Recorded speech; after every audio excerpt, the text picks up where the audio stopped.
Welcome to University Drive, your pathway to the transformational work of University of the Bahamas. Our goal is to build a better Bahamas by shaping tomorrow's leaders today, finding solutions to challenges, and forging new opportunities for growth. University Drive, where faculty, staff, students, and alumni travel the road of progress together with you.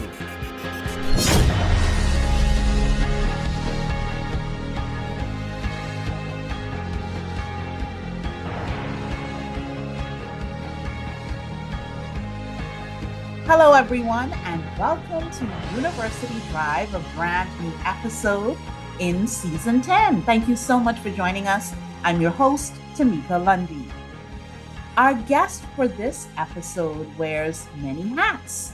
He's a husband, he's a father, he is a professor of history at University of the Bahamas.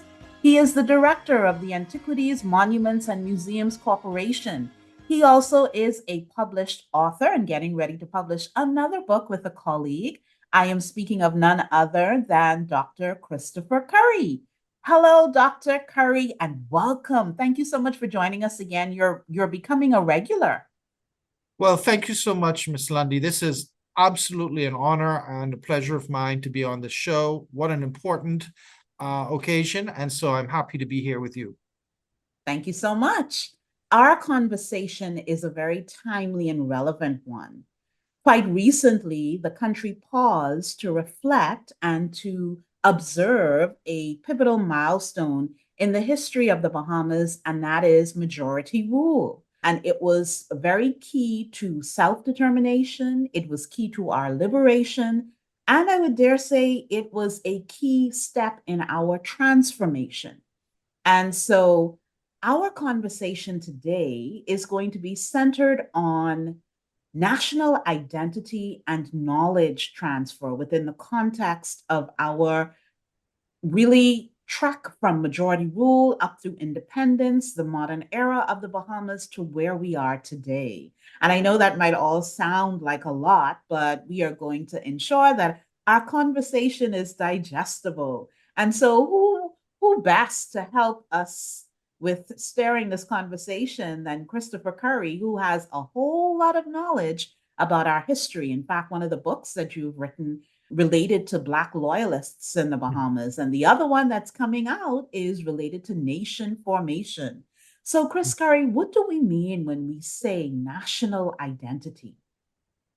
Well, national identity is, of course, our sense of who we are. Right? A sense of who we are is based on a sense of space, place, and I would say a sense of a shared collective memory. We sometimes call that history. And so who we are as a people essentially is what we mean when we talk about national identity. That's very helpful to help guide this conversation.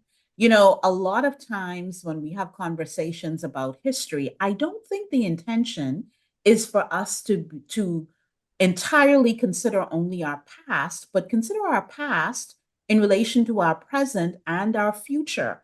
And so the other part of this discussion relates to knowledge transfer and national identity. And you've spent a lot of time getting to the truths about the history of the Bahamas. And when you look at and when you think of and consider where we are today, who we are today, not only in terms of our advancement and our successes and achievements, but also when we consider our plight, the blights, where we have deteriorated in terms of our socialization. We are neighbor's keeper, our ability to resolve conflicts or not, violence coming from really a history of violence. When you think about slavery, right? Buccaneering and piracy. And so when we talk about national identity, who we are now, and really knowledge transfer, because you and I had a conversation before where you were saying that the Bahamas really is a society based on oral traditions. Are we doing all that we should be in terms of transferring who we are into younger generations? First of all, refining and defining who we are, and then transferring that. And that might be a convoluted and loaded question, right? But I know you're good for it. So let's get started in the meat of the matter. When we think about who we are as people, the first thing is we have to determine that we're different. We're different from our Caribbean contemporary societies, our territorial areas that make up the circum-Caribbean region. I always argue in classes at UB, particularly my law students, that I say the Bahamas is definitely a part of the Caribbean, but we have unique anomalies in our history and trajectory into the present. For example, you mentioned slavery. We had slavery in the Bahamas established as early as 1648 with the arrival of the Lutheran adventurers, but we never developed a slave society based primarily on the production of a single export crop. As you would have seen in many of the sugar islands in the Caribbean, like Jamaica and Barbados, and even the Spanish territories like Cuba. What we had instead was a non-plantation slave-holding society. So a slave-holding society is different from a slave society. The idea is that there are other economic opportunities or initiatives outside of that single export crop. So as you know, our islands are small and flat, and we're an archipelago.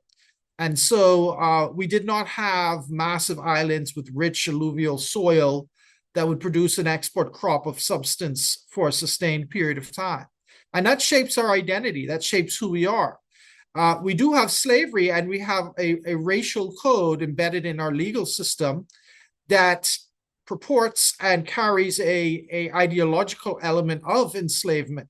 So even if we were not a slave society, we were a society of enslaved persons, which meant that we carried a lot of the weight of an ideology that said that persons who were enslaved were chattel, right? That were not human beings.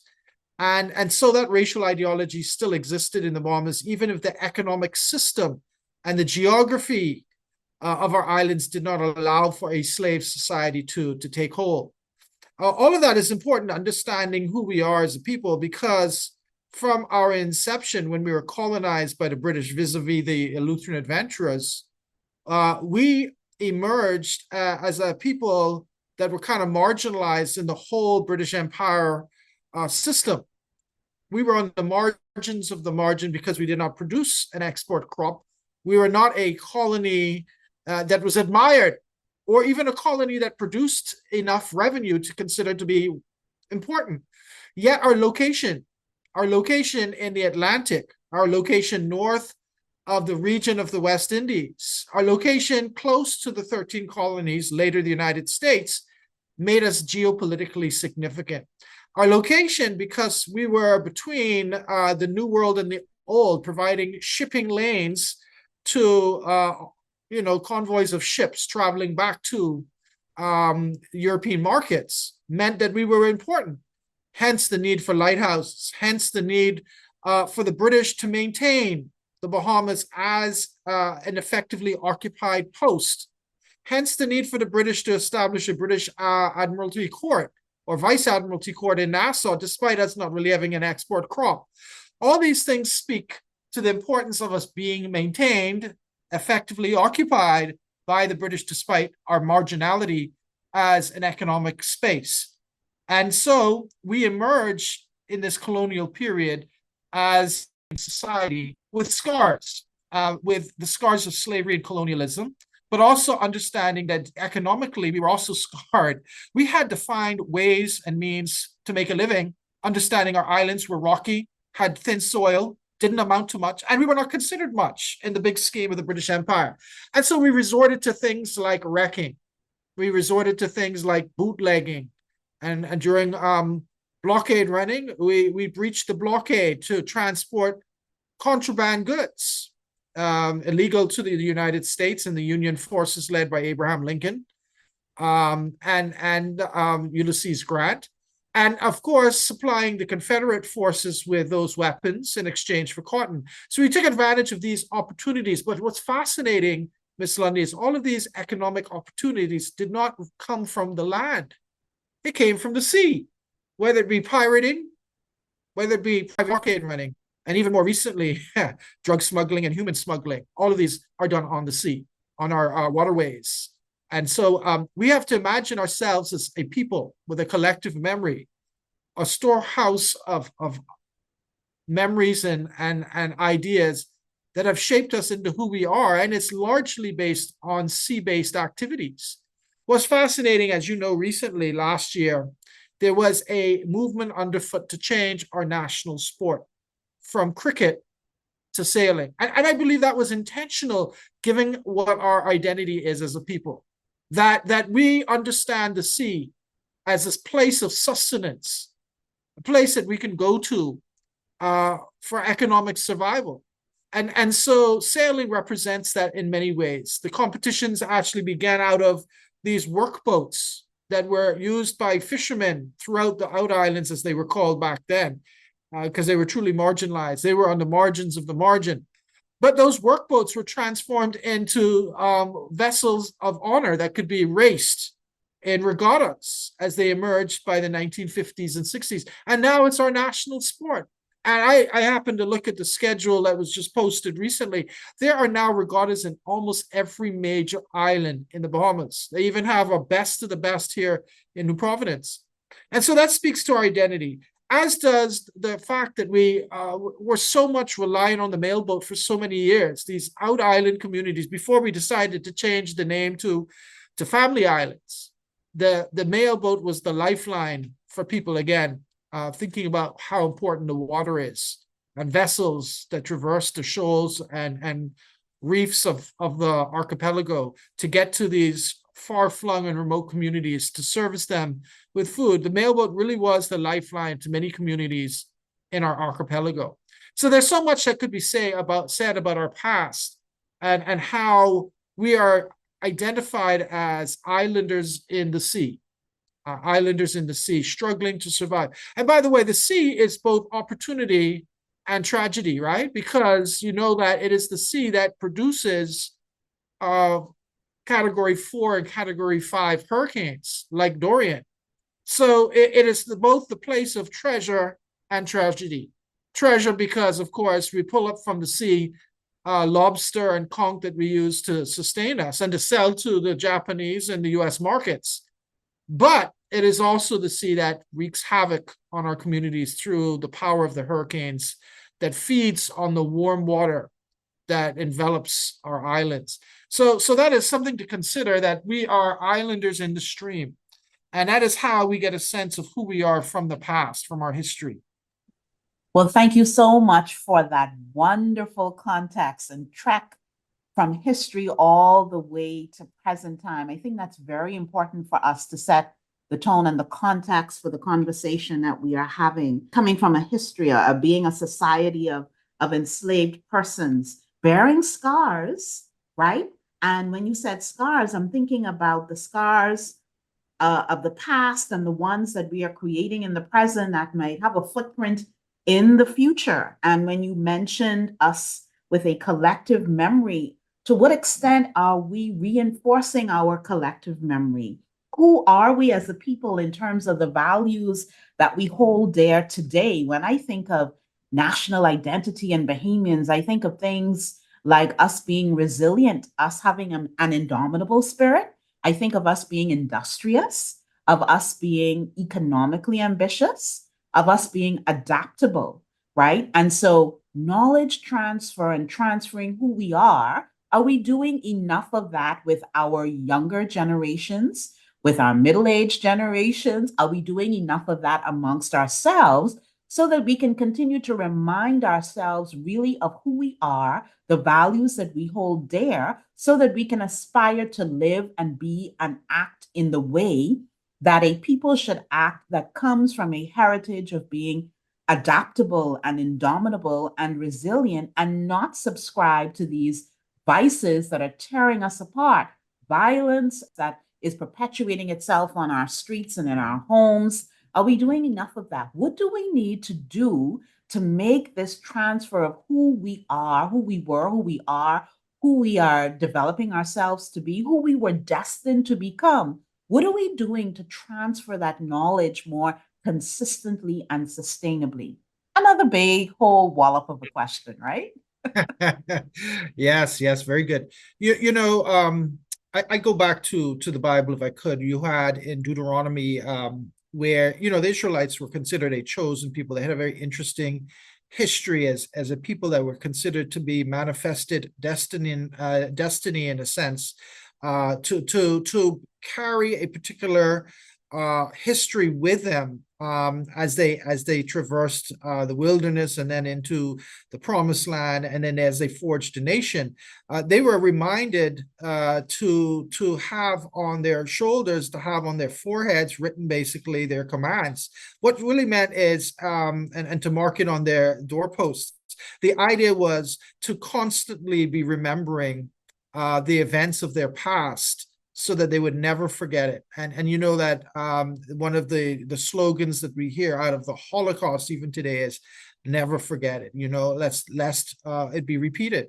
And so what I think is, in our time in the Bahamas, there needs to be a constant repetition of what it is that we are, who we are as a people, and that needs to be reinforced regularly. It cannot be just a happen chance kind of once in a blue moon kind of scenario.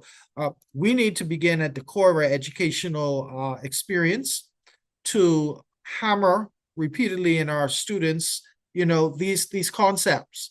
And so there has to be an intentionality, I think, about how we go about, and I want to call it indoctrinating, but I do believe that there has to be a deliberate effort to inculcate in our young people a sense of who we are.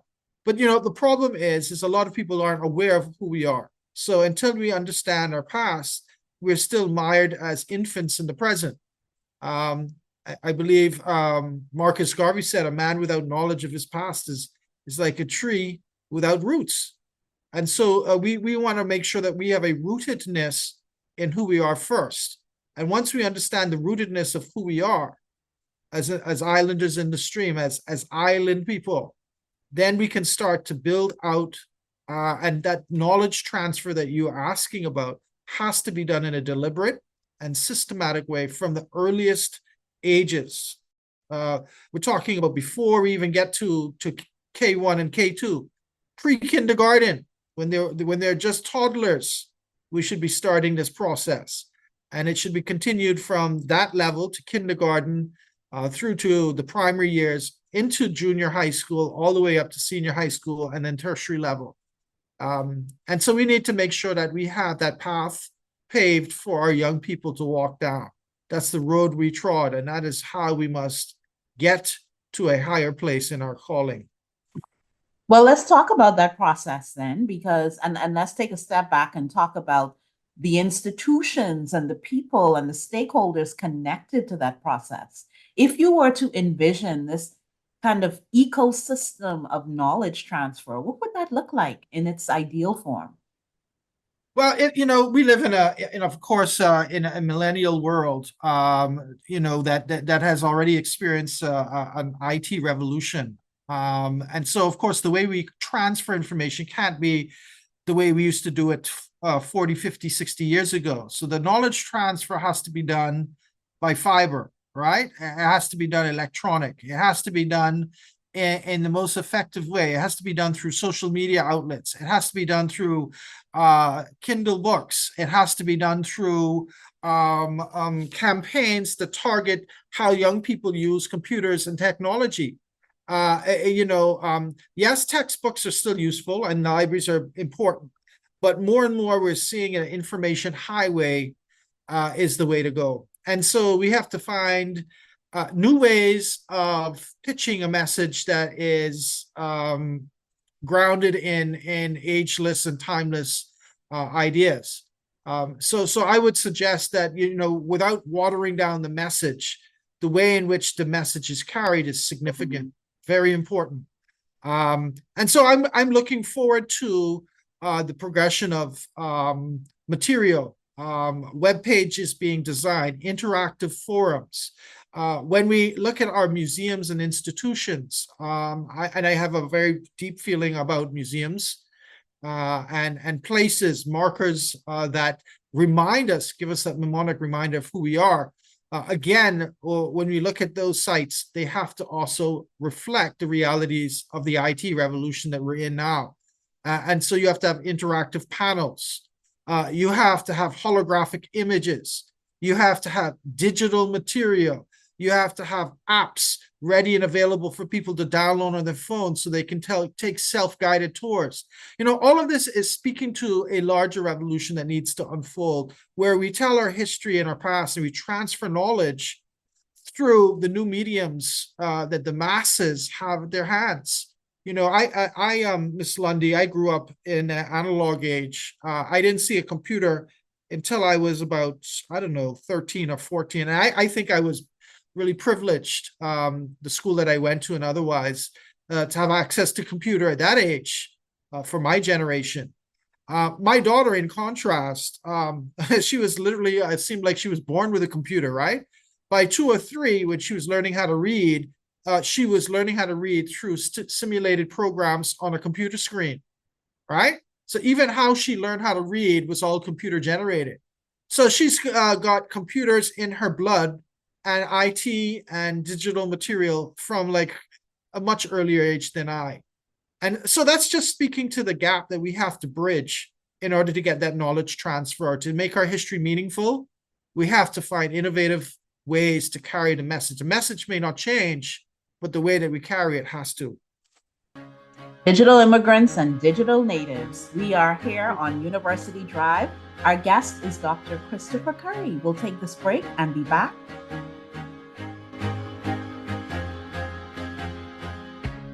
Are you ready to take your knowledge or career to new heights? Don't wait to invest in your future. Do it now. How? Earn a professional development certificate from University of the Bahamas. Whether you're looking to enhance your leadership abilities, sharpen your technical skills, or explore a new field entirely, our Continuing Education and Lifelong Learning Center has the ideal course for you. We offer single-phase electrical, ethics in procurement, accounting for entrepreneurship, stop managing, start leading, dynamic presentations, digital marketing, superior customer service, and justice of the peace. We even have courses on smartphone photography, TikTok videos, defensive driving, and interacting with difficult people. Or open the door to new languages with English as a second language, conversational Chinese, and Spanish in the workplace. Our instructors are experts in their fields and they're here to support you every step of the way. Call us at 302-4449. Enroll today.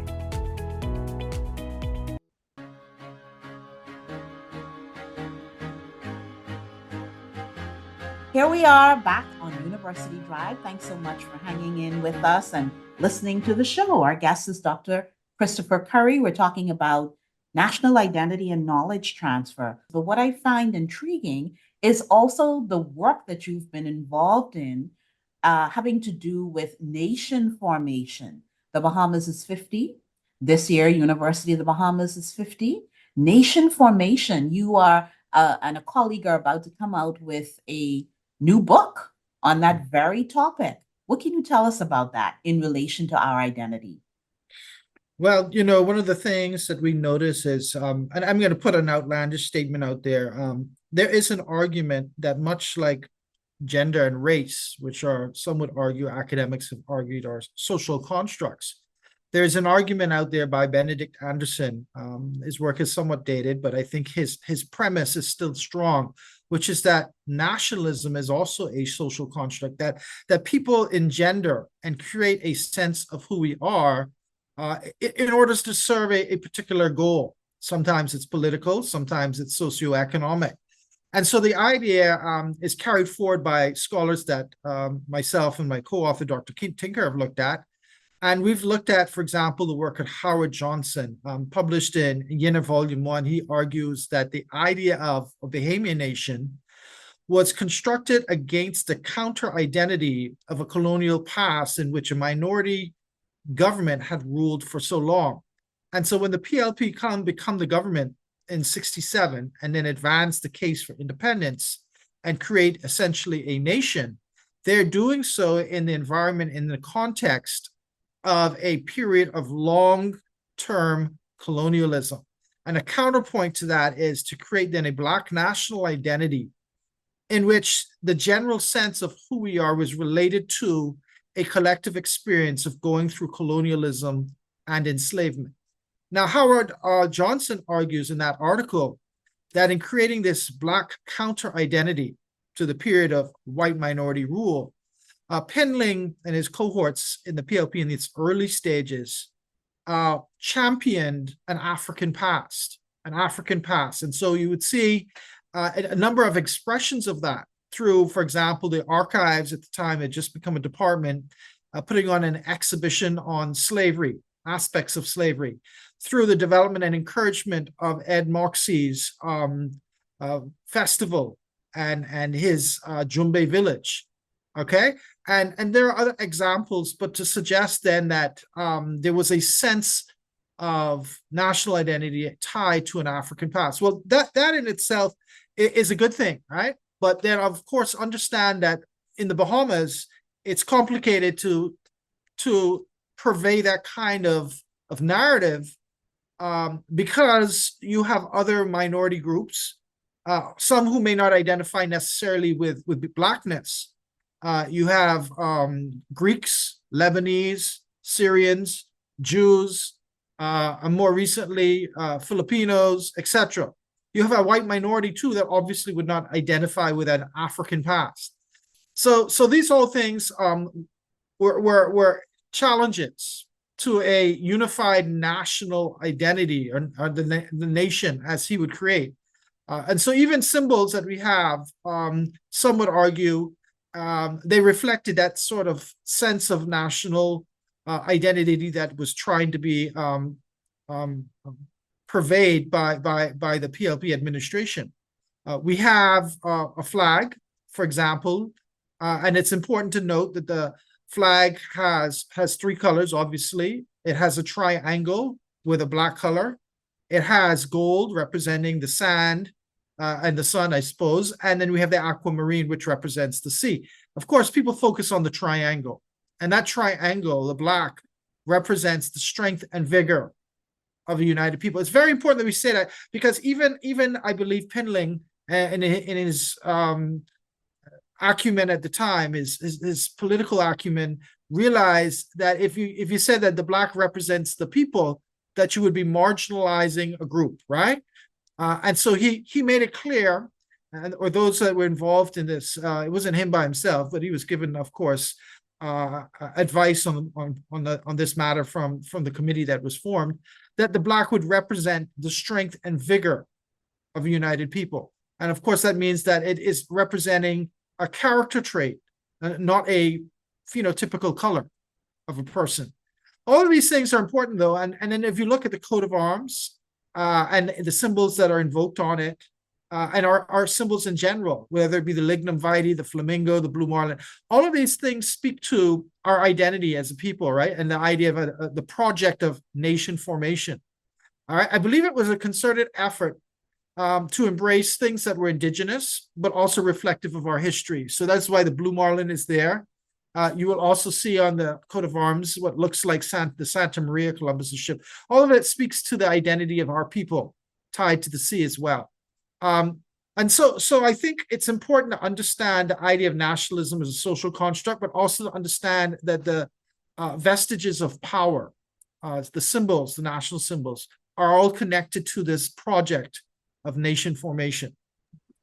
You know, as you were talking, there was this question bubbling up in my mind, and I'm thinking to myself, are societies who know their history, who have a thirst and desire for their history, who have a healthy engagement and connection with their history, museums and reading and historical things fused into national activities that might be happening.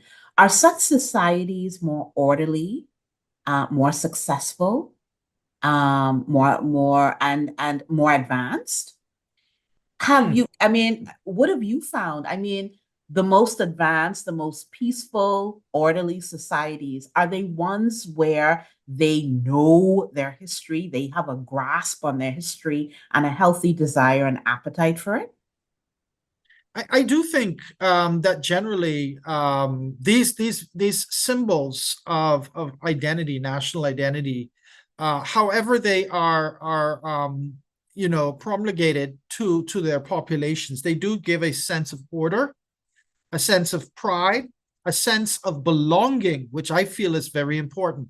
However, of course, where you have societies where people do not feel like they belong, there becomes issues. I can think of a couple of examples from, my knowledge of history, world history.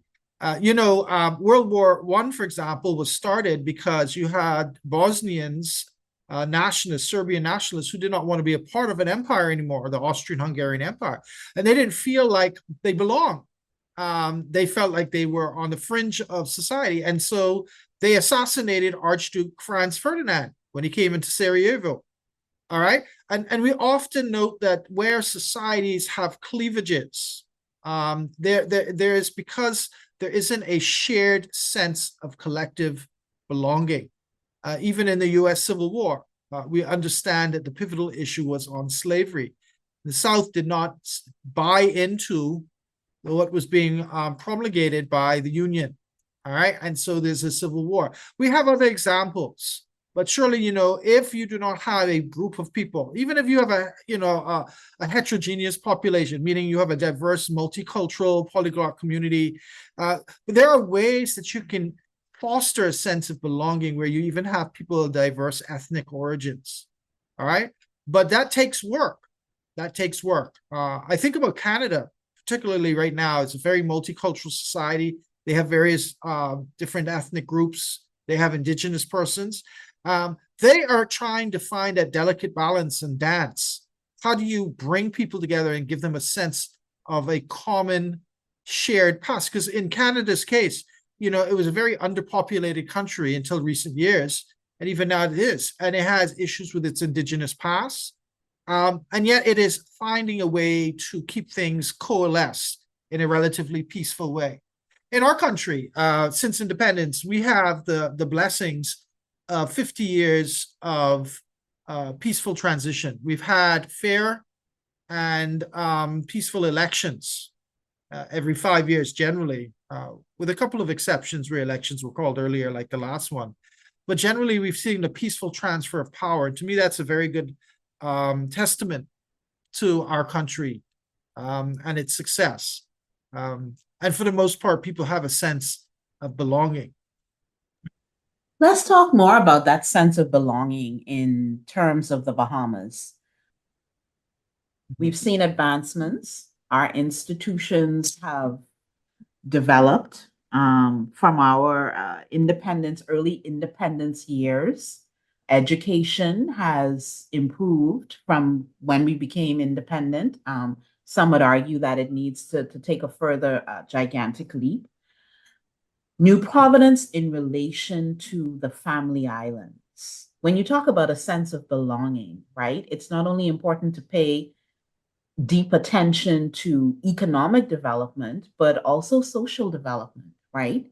How do you foster that sense of belonging such that as you develop as an independent nation, you're also fostering those kinds of core values that can help with the socialization that happens with young people? Our communities are more thriving. There's more neighborliness. I don't know. It seems there's less development in the family islands. There's more in New Providence.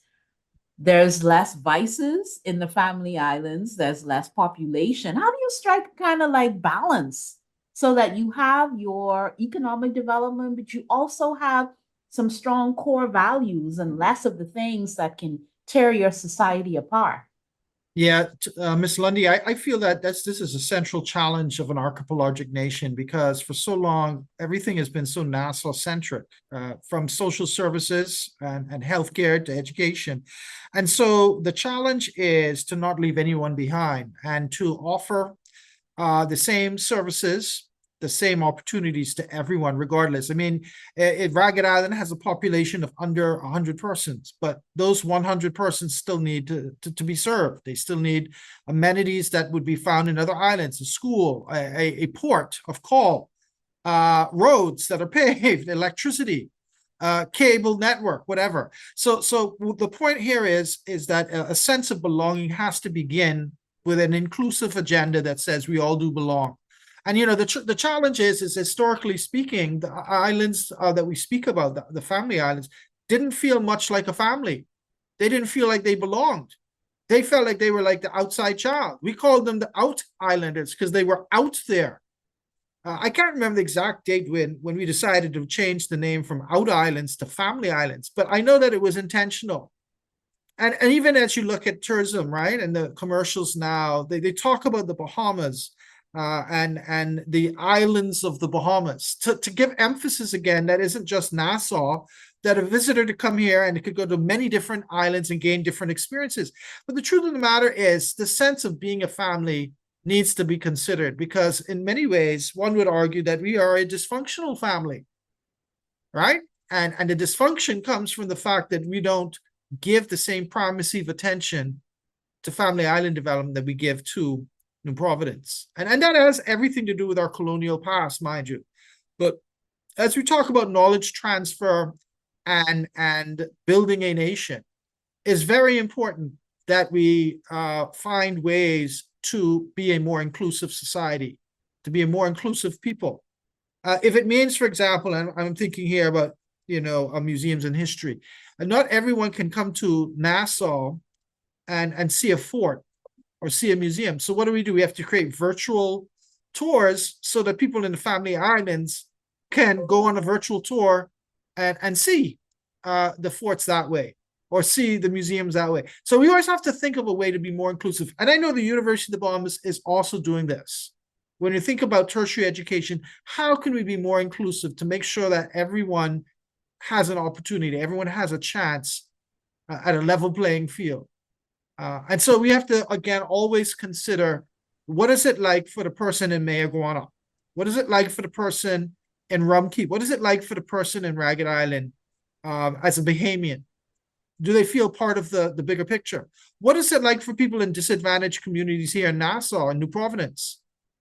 All right. Not everyone has the same pedigree, the same wealth, the same access to cash or monetary finances. And so we have to find a way as best we can to create a level playing field and give people a sense of belonging. How is that playing out for the Antiquities, Monuments, and Museums Corporation in terms of connecting that, inclusivity as a bridge to connecting people with the past and even the present? Well, that's where we have our living history program, and what we're going to be doing is eventually, we used to think of we have to do a paradigm shift. We used to think about getting people to come to us, to come to our sites, to come to the forts, to come to Pompeii Museum. But now we're realizing, instead of requiring people to come to us, maybe we need to go to the people. And so that paradigm shift means that we use our digital platforms, we create virtual sites. It means that we go into the schools. It means we are able to take some of our programs, including our living history reenactment program, to the school. So it requires an intentionality to move beyond the traditional way of doing things. And so that's really what I'm speaking about. And I believe that's the mandate too of the University of the Bahamas. But that's certainly what we're thinking about at AMMC. Certainly. And so let's talk about the schools then. I know that you've been involved in some publications that need to have an audience. And if we're talking about that knowledge transfer, we need to start a little bit earlier with ensuring that our younger generations know from whence they came. Mm-hmm. Yeah, the important thing is, and I said this earlier, that you have to start from when they're toddlers, from when they're just starting to learn how to read and write, and take that pre-kindergarten experience and have the scaffolding effect, so that at every level you're building on blocks from a previous period in your educational career. What we really want to see is a more robust educational experience that is able to tap into experiential learning, tap into interactive modes of learning, and then also at the same time make it interesting, the stuff that you're reading and doing, so that you're not just reading about history in the past, but you're doing it. We also need to be aware of the fact that there are challenges with access to digital material. All right, and so we have to find a way to bridge that gap. Education is something that needs to be always reconsidered in light of the challenges that we face. So my thought then is the work that we're doing is something that's powerful, because it's tapping into our collective memory, our storehouse of knowledge about who we are.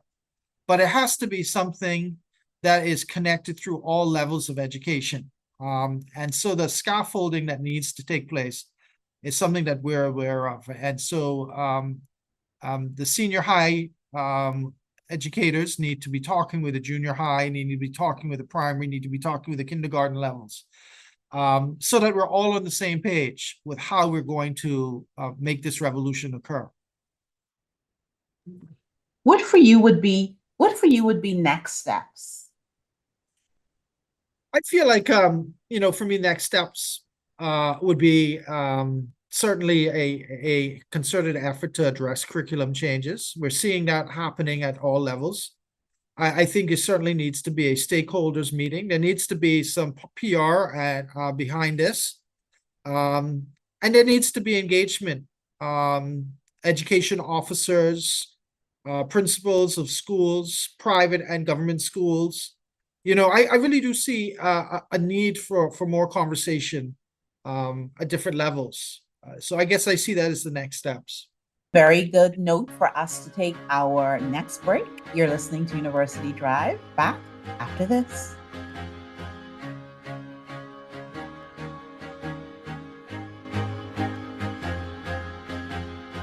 Chapter One Bookstore is proud to serve the students, faculty, and staff of the University of the Bahamas and the community at large. We are the premier choice for the purchase of university textbooks and supplies, and UB logo apparel, paraphernalia, and gifts. We also carry a wide variety of school supplies, learning aids, and leisure books. Visit our copy center for all of your printing, copying, and binding needs. Chapter One Bookstore is located on the ground floor of the Michael H. Eldon Complex on University Drive. Shop with us on Monday through Saturday. You can contact us at 397-2650 or email at chapter1@ub.edu.bs. Follow us on Facebook and Instagram at Chapter One Bookstore. Chapter One, the premier choice.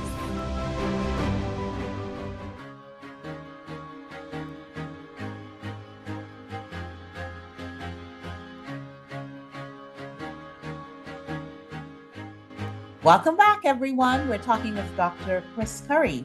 Dr. Curry, in all that you've said, the question I have now is national identity of the Bahamas. What is the role, what's the factor that comes to play when we think about and talk about ethnic diversity?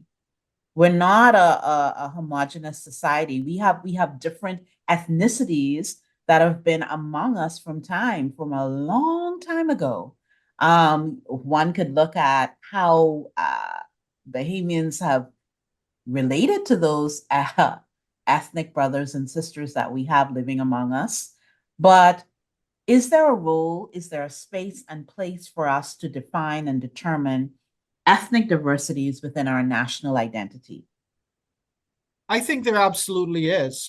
We need to move away from this outdated way of thinking about race and ethnicity in the Bahamas, where we generally think in binary terms, white versus black. And that has been a narrative that's been popular for some time, given that we, again, came from a kind of past government of white minority, the UBP, Bay Street Boys, then we got majority rule. But the truth of the matter, as I alluded to earlier, is our society is much more polyglot, more multicultural than we may have thought. And so we need to look at and consider the diversity of our experiences in the Bahamas, whether it be along ethnic and racial lines, or national lines. We have to understand too that we have a very large population of Haitian descended persons or persons directly from Haiti. We also understand that we have a large population of persons of West Indian descent from Jamaica and Barbados. We have to recognize that they played a role in nation formation as well. We know that our first prime minister's father was Jamaican. We know that persons like Clement T. Maynard's family have roots in Barbados. And so again, accepting and realizing that the narrative that we've woven for so long is one that's a bit clumsy, the binary white versus black, etc. What we need to do is embrace a holistic narrative that speaks to, as Jamaica says, out of many one. All right, now we're not going to take theirs, but we have to accept the fact that we are a rich tapestry of diversity. All right, and that speaks to us as a Bahamian people.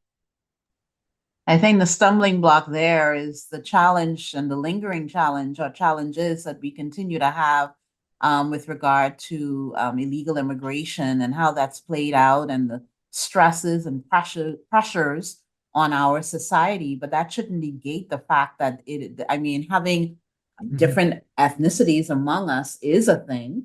And in fact, Bahamians do go abroad and we contribute in very tangible and commendable ways to other communities and societies and nations.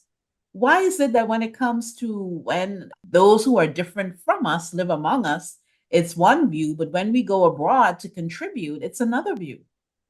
Yeah, and I always remind students of the project, the contract where Bahamian agricultural workers went abroad and their remittances were sent back home in a very productive and highly successful labor program. And then if we were to even consider doing something similar to that here in the Bahamas, utilizing agricultural laborers from other countries, a lot of Bahamians would have a fit. Let's just be honest. That just would not sit well with them. It speaks to, unfortunately, the specter of fear that we still have. There's xenophobia is still a big issue in our country. If we were to do a better job of raising awareness of the richness of our history and the multicultural, multifaceted complexity of our immigrant history, going all the way back to the Lutheran adventures and beyond, we would find perhaps then that would help. But again, it starts with education. I do think, though, that there needs to be provision for securing our borders. I do believe that we need to do a better job of policing our neighborhoods. I do believe that we need to regularize those that are already here at the same time. So those two go hand in hand. But certainly we have to remember that there are human rights that need to be acknowledged. And we are, of course, as a country, we are signatories on several United Nations conventions that speak to the protection of the individual and basic human rights. From 1948, the Declaration of Human Rights, all the way through to CEDAW and other treaties that we have signed on to. So it's very important that we acknowledge that our society is changing. And it's very important, too, that we find ways to get along. And rich cultural practices and communities that we see within the Bahamas is something to be celebrated. I know that I always look forward to, Miss Lundy, the International Cultural Wine and Food Festival every year, because when they have that festival, it's amazing just how many countries are represented. You would have no idea if you didn't attend, really, because we don't always showcase those different communities here in our country. What is the historical perspective on assimilation?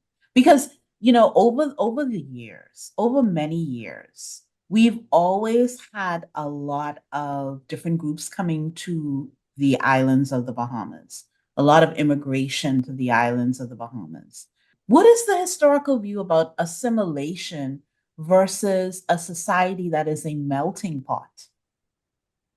Well, the theory that I like is actually from Fernando Ortiz. He was a Cuban anthropologist. He came up with transculturation. He says that it's supposed to complicate the idea of acculturation, whereas this idea that it's a one-way street where you basically move to another country and you basically have to accept uncritically the cultural practices and values of the host society. But he's arguing that transculturation is one in which you have opportunities to accept, but also reject, but also include your own hybrid culture or your own ethnic practices and beliefs. And so really, when you think about it, hybridity and transculturation speak to a reality of Caribbean people much more so than acculturation or assimilation. That you have a two-way street, or sometimes more like a six-legged roundabout, to make it more pertinent to the Bahamas. That you have a heterogeneous reality of people that are both learning and are accepting other cultures, other practices, while also expanding and amplifying their own cultural practices and expressions. And so that's what I like about Ortiz's formulation of transculturation. I think it works well in our Bahamian context. We are people much like Kong Salad. We are very much mixed up and a much more heterogeneous group of people than we are a homogeneous group. Well, that's something to reflect on. What are the lessons? What are the takeaways that we need to always bear in mind as citizens of this nation? Whether we are going about our business and duties here in the Bahamas or abroad, wherever we are, what do we need to bear in mind? Especially now, as we've just reflected on majority rule, or at the beginning of 2024, what do we need to bear in mind? I think we need to bear in mind that despite all of the challenges we face, whether it be the forces of nature and hurricanes, whether it be a rugged past that's filled with depression years and failures, being able to really not make much out of the land. I think the thing that we have to keep in mind is that we are a resilient people. We are a tough people. We are people that have, my mom used to say, when handed a lemon, make lemonade. I always say we've been making switcher for so long because that's just the indomitable spirit of the Bahamian. And so given that we've had a rough time with our history in a way, and yet we have produced 4 Rhodes Scholars. We've produced amazing athletes and artists. We have some of the most talented performing artists, virtual and otherwise. We have an amazing tapestry of people from different places and different experiences that have come together to love the islands that make up our archipelago. So I think it's the resiliency of us. Like they say in that proverb, time longer than rope. So we hanging on to that rope, and we know that time is longer than rope. So that to me is really captures what it is all about to be a Bahamian, and where we can really gain a lot of strength and confidence from. I love your metaphors, switcher and count salad. I love them. I love them. They're giving me the feels. And so we're in January 2024. Chris Curry, what gives you the most hope? I think what gives me the hope is that we as a people have a lot of value. We have the greatest minds and the human spirit, the indomitable human spirit that continues to prod on to a loftier goal.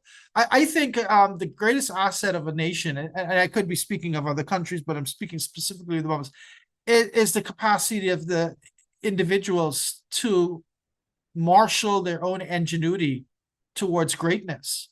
We have the outside of Australia, the largest barrier reef.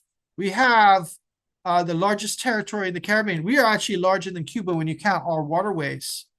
And so, we as a nation have a lot of rich resources, but I have the confidence and the hope reposed mostly in the capacity of our people to be creative geniuses and to develop great ideas for the future. Very good. That is an excellent point on which we can end. Thank you all so much for listening to University Drive. Thank you, Dr. Chris Curry, for joining us again. As always, this has been a really intriguing conversation for me. You always have an open invitation to join us at any time in the future. Thank you all so much for being here for University Drive. I've been your host, Tamika Lundy. Don't forget to follow University of the Bahamas on www.ub.edu.bs. Follow us on all of our social media channels. This is University Drive. We'll be back next week with another exciting episode.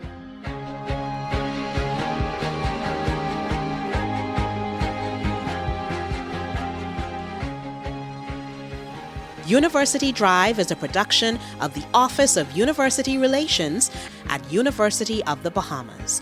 All rights reserved.